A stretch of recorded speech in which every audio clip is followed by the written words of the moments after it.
बिस्मिल्लाहिर्रहमानिर्रहीम। अस्सलाम वालेकुम नाज़रीन इकराम। इस वक्त मैं मौजूद हूँ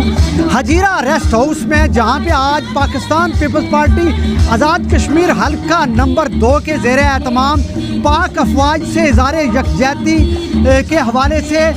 एक जलसे का इनेकाद किया गया है, जिसमें गवर्नर पंजाब सरदार सलीम हैदर जो आज हजीरा तशरीफ़ ला रहे हैं, उनको एक बड़ी रैली की शक्ल में यहाँ हजीरा रेस्ट हाउस में लाया जा रहा है। नाज़रीन इकराम, आज का ये जो जलसा है, LOC पे बसने वाले वो निहत्ते कश्मीरी जिनको हाल ही में भारतीय बर्बरियत का निशाना बनाया गया, उनसे आज इज़हार यकजहती के लिए गवर्नर पंजाब यहाँ हजीरा हल्का नंबर 2 में तशरीफ़ ला रहे हैं। यहाँ पे आज पाकिस्तान पीपल्स पार्टी आज़ाद कश्मीर के कारकुनान की एक बड़ी तादाद यहाँ मौजूद है। यहाँ पे सीनियर क़यादत भी मौजूद है। इसी वाले से यहाँ पे आज मौजूद शुरका से भी बात करेंगे और इस रैली का जो आंखों का हाल है वो भी आपके सामने रखेंगे। नाज़रीन इकराम, हमारे साथ रहिए। आपके चेहरों की चमक, आपकी सऊद सादिक साहब से मोहब्बत, आपकी पाकिस्तान पीपल्स पार्टी से अकीदत, इंशाल्लाह ये बात क्लियर नज़र आ रही है कि अगले इलेक्शन में इंशाल्लाह सऊद सादिक से आप यहाँ से MLA होंगे। और जैसे इन्होंने कहा, बिल्कुल जो तारीख आप रखेंगे मैं इंशाल्लाह उसमें आ जाऊँगा जलसे के लिए। और उसके अलावा भी इंशाल्लाह सऊद सादिक साहब की कैंपेन यहाँ पे आके मैं खुद भरपूर तरीके से इंशाल्लाह चलाऊँगा। आप बड़े अजीम लोग हैं, शहीदों और गाजियों की सरजमीन है। यहाँ पे रोज़ाना की बुनियाद पे शहादतें होती हैं,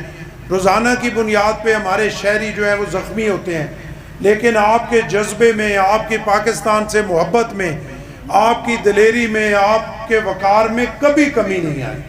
आप अजीम लोग हैं। आज़ाद कश्मीर की रियासत में रहने वाले पाकिस्तानी अजीम हैं, आपके जज्बे अजीम हैं। और जिस तरह यहाँ पे कहा गया, जिस तरह सरदार सादिक साहब ने आपकी क़यादत की, हमेशा आपकी आवाज़ बुलंद की, आपने हमेशा उन्हें असम्बली में पहुँचाया। आज उनके बेटे आपकी नुमाइंदगी के लिए आपके सामने आए हैं। आपकी मोहब्बत के साथ इंशाअल्लाह सरदार सादिक साहब के नक्शे कदम पे चल के सऊद सादिक साहब भी आपके इज़्ज़त और वक़ार का परचम इंशाअल्लाह बुलंद रखेंगे। और आप और हम मिल के इंशाअल्लाह पीपल्स पार्टी की मजबूती के लिए काम करेंगे। कश्मीर की जंग, कश्मीर की इज़्ज़त और वक़ार का मुकदमा अगर कोई लड़ता है तो वो सिर्फ पाकिस्तान पीपल्स पार्टी लड़ती है, इसमें कोई दूसरी राय नहीं। चाहे शहीद जुल्फ़िकार अली भुट्टो से शुरू करें। शहीद ने कहा था कि हमें 1000 साल जंग लड़नी पड़ी तो मैं 1000 साल भी जंग लड़ूंगा। और शहीद ने कहा था कि मैं कभी नींद में भी कश्मीर पे गलती नहीं कर सकता। और आज आ जाएं, अगर शहीद जुल्फ़िकार अली भुट्टो के बाद पार्टियों को देखें, आज आप देखें तो हमारे कैद जनाब बिलावल भुट्टो जरदारी साहब ने जिस दलेरी से हमेशा कश्मीर का मुकदमा लड़ा, कोई दूसरा लीडर उस दलेरी से सामने नहीं आ सका। और बिलावल भुट्टो साहब ने जो बुचर ऑफ गुजरात का मोदी को खिताब दिया, गुजरात के कसाई का, वो एक तारीखी फिक्र है और वो तारीख में सुनहरी रूप से लिखा जाएगा। आज पूरी दुनिया ने ये माना कि मोदी वाकई गुजरात का कसाई है। और बिलावल भुट्टो ने, मुझे यकीन करें कि बहुत बड़े मीडिया हाउस के मालिक से मेरी फ़ोन पे बात हुई तो उन्होंने कहा कि ये जो हालिया जंग है, मैं ज़ाती तौर पे ये समझता हूँ गो इसमें हमारी शहादतें हुई। हम मुसलमान हैं, हम शहादतों के लिए हर वक्त तैयार रहते हैं, हम शहादतों को गले लगाते हैं, हम शहादत की मौत मांगते हैं। हमें उससे नहीं है, उन शहीदों का ज़रूर हमें अफसोस है कि हमारी बेगुनाह जानें जो है वो ज़ाया हुई। लेकिन मुझे उस मीडिया हाउस के उसने कहा कि ये जो जंग है ये मैदान में पाकिस्तान आर्मी ने जीती है, उन्हें खराज तहसीन पेश करते हैं। और जो सियासी क़यादत है उसमें से उन्होंने मुझे कहा कि बिलावल भुट्टो जरदारी ने जो पूरी दुनिया के मीडिया को फेस किया, आप देख लें कि इस जंग के दौरान सिर्फ बिलावल भुट्टो जरदारी थे जिन्होंने पूरी दुनिया के मीडिया को फेस किया, चाहे वो वॉइस ऑफ अमेरिका हो, BBC हो, फॉक्स न्यूज़ हो, जितने इंटरनेशनल चैनल थे انہوں نے مجھے کہا کہ بلاول بھٹو زرداری صاحب نے اپنی انگریزی سے آدھی جنگ دنیا سے جیت لی، جس کی آج اللہ کے فضل و کرم سے ہمارے صرف 2 لڑکوں نے انڈیا میں جا کے دہلی تک گھس کے مارا، اور ان کی جرأت نہیں ہوئی کہ وہ رافیل کے جن پہ وہ گھمنڈ کرتے تھے اور جو 3 اڑاتے ساتھ ہی گرائے ہمارے شیروں نے، ان کی جرأت نہیں ہوئی، ہمارے جہاز جا کے بمباری کرتے رہے اور انہوں نے رافیل جو ہے وہ گراؤنڈ کر دیے، اور وہ اتنے ڈرے کہ ان کو اڑا نہیں سکے کہ وہ ہمارے جہازوں کے مقابلے میں آئے۔ تو عظیم فورسز ہیں، عظیم ہمارے سپہ سالار ہیں جنہوں نے ہماری یہ جنگ لڑی۔ آپ عظیم ہیں آزاد کشمیر کے لوگ جو روزانہ کی بنیاد پہ شہادتیں برداشت کر کے کھڑے ہیں، اور عظیم قیادت ہے پاکستان پیپلز پارٹی کی کہ جس نے ہمیشہ آزاد کشمیر کا مقدمہ لڑا اور اس طریقے سے لڑا کہ جس طریقے سے لڑنا چاہیے۔ اور اب اگر کہتے ہیں کہ جی شاید انڈیا دوبارہ حملہ نہ کر لے، میں نے پہلے بھی کہا میری اس بات کو آپ یاد رکھیں کہ ہندوستان میں یہ جرأت ہی نہیں ہے انشاءاللہ کہ وہ دوبارہ میلی آنکھ سے بھی دیکھ سکے۔ ان کے پاس کچھ بچا ہی نہیں ہے کہ کس پہ وہ گھمنڈ کریں۔ ان کے رافیل گر گئے، S-400 گر گیا، اپنا جو ان کے ڈرونز تھے وہ گر گئے، کوئی چیز باقی نہیں بچی کہ جس پہ وہ گھمنڈ کریں۔ اور اگر وہ آپ جنگ مسلط کریں گے تو انشاءاللہ اس کے بعد کشمیر بھی آزاد ہوگا، انشاءاللہ پنجاب بھی آزاد ہوگا، اور انشاءاللہ انڈیا ٹکڑوں میں تقسیم ہوگا، اور ہم دیکھیں گے کہ وہ ٹکڑوں میں تقسیم ہوگا۔ یہ حلقہ ماضی کے اندر بھی پاکستان پیپلز پارٹی کا کر رہا، 3 مرتبہ سابق سپیکر نے مسلسل 3 الیکشن جہاں سے جیتے، لیکن 2021 میں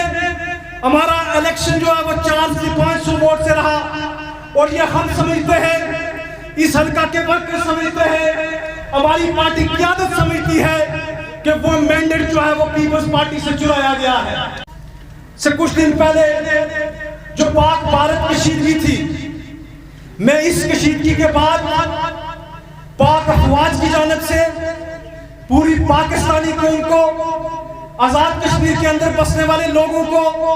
اور بالخصوص آزاد کشمیر LOC کے اوپر بسنے والے لوگوں کو مبارکباد پیش کرتا ہوں کہ وہ مودی کی جارحیت کا شکار رہے، لیکن اس کے باوجود ان کے حوصلے پست نہیں ہوئے، وہ سیسا پلائی ہوئی دیوار بن کر اپنی فوج کے ساتھ کھڑے رہے، وہ پاکستان کے ساتھ کھڑے رہے۔ تو آج اللہ پاک نے پاکستان کو ایک عظیم کامیابی سے ہمکنار کیا، میں اس پر بھی مبارکباد پیش کرتا ہوں۔ اور آپ کا آج یہاں LOC کے اوپر آنا، چونکہ یہاں LOC 5 سے 10 کلومیٹر کے فاصلے پر ہے، اس بار بھی میں سمجھتا ہوں کہ ایک اچھا پیغام کیا ہے، اور آپ سے پہلے بھی پاکستان کی بے شمار لوگ جو ہیں وہ بھی یہاں آ کر اظہار یکجہتی کر چکے ہیں۔ میں جناب چودھری ریاض صاحب آپ کا شکریہ ادا کرتا ہوں کہ جب پاکستان اور بھارت کے درمیان حالات کشیدہ ہوئے، آپ نے پوری طور پر ایک واٹس ایپ گروپ بنایا، آپ نے پوری آزاد کشمیر کی جو LOC ہے اس کے اوپر جتنے بھی پیپلز پارٹی کے ٹکٹ ہولڈر تھے، جتنے بھی وزراء تھے، آپ نے اس واٹس ایپ گروپ سے لمحہ با لمحہ جو ہے وہ آپ آگاہ کر رہے تھے، آپ اپنی جو مدر پارٹی ہے ان کو بھی حالات سے آگاہ کرتے رہے۔ اس دوران آپ نے آزاد کشمیر کے مختلف ہاسپٹلز کے اندر علاج معالجے کے لیے جو دوائیاں فراہم کی، ہم اس پر بھی آپ کا شکریہ ادا کرتے ہیں۔ تو آخر میں چونکہ یہاں جناب حاجی یعقوب صاحب، میاں وحید صاحب، فیصل راٹھور صاحب، جناب چودھری یاسین صاحب تشریف رکھتے ہیں، اور یہ چونکہ آزاد کشمیر کے اندر اس وقت کولیشن سیٹ اپ ہے، ہمارے 2-3 وزراء اس کا حصہ ہیں، اور میں سمجھتا ہوں کہ یہ سب سے بڑھ کر ذمہ داری جو ہے وہ جناب حاجی یعقوب صاحب پر آ رہی ہے کہ یہ جو میرا حلقہ ہے، یہ جو حالیہ گولہ باری ہوئی، اس میں کم از کم 6 یا 7 یونین کونسل جو تھی وہ اس گولہ باری کا شکار ہوئی، لیکن جو سب سے زیادہ اس حلقے کی ایک یونین کونسل ریکارڈ، جس میں تقریباً 35 سے 40 مکان جو ہیں وہ ڈیمیج ہوئے، وہاں لوگ زخمی ہوئے۔ میری آپ سے یہ گزارش ہے کہ آپ ان یونین کونسلز کو جس کے اندر گولہ باری ہوئی لوگوں کے نقصانات ہوئے ان کو ایل او سی کے اندر شامل کیا جائے، چونکہ یہ ایل او سی کے اندر شامل نہیں ہے، ان کو ایل او سی پیکج میں شامل کیا جائے۔ تو میں انہی الفاظ پر ایک مرتبہ پھر آپ تمام ورکرز کا جہاں جہاں سے بھی تشریف لائے، میں آپ کا دل کی عمیق گہرائیوں سے شکریہ ادا کرتا ہوں۔